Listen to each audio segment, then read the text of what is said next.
সব জায়গায় একটা সিন্ডিকেট তৈরি হইতেছে। বাংলাদেশের জনগণের কোনো মুক্তি নেই।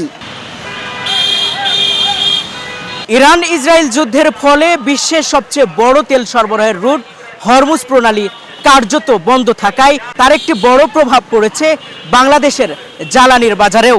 তেল নিতে লম্বা লাইনে ঘন্টার পর ঘন্টা অপেক্ষা করছেন ভুক্তভোগীরা। আপনারা ভাই প্লিজ পাবেন না, আপনারা ওই সিরিয়াল ধরে আসেন, তাইলে পাবেন। যতক্ষণ তেল আছে ততক্ষণ আমরা তেল দিব।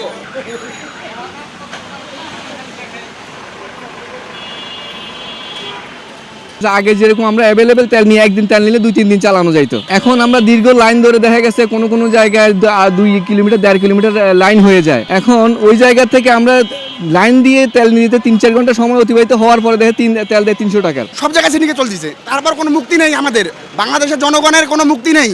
যেই সরকারে আসুন না কেন, সব সারাই চোর। তেল আছে সিন্ডিকেটের জন্য দিতেছে না, ইচ্ছা করে দিতেছে না, দিচ্ছে না। দাম বাড়ার জন্য সিন্ডিকেট করতেছে, দেশের বদনাম করার জন্য, দলের বদনাম করার জন্য। সরকার পারতেছে না, ব্যর্থ। অন্যদিকে দেখা মিলছে না রাজধানীর চিরচেনা সেই যানজট।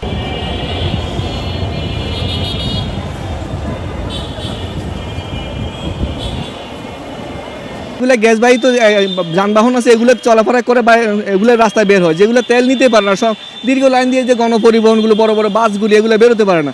আমরা যারা পাঠাও চালাই দেখা গেছে এগুলি 300 টাকা তেল নিলে আমাদের আবার লাইন নিতে হয়, যার জন্য এখন শুধুমাত্র গ্যাসবাহী যেগুলো আছে এগুলোই যানবাহন চলতেছে।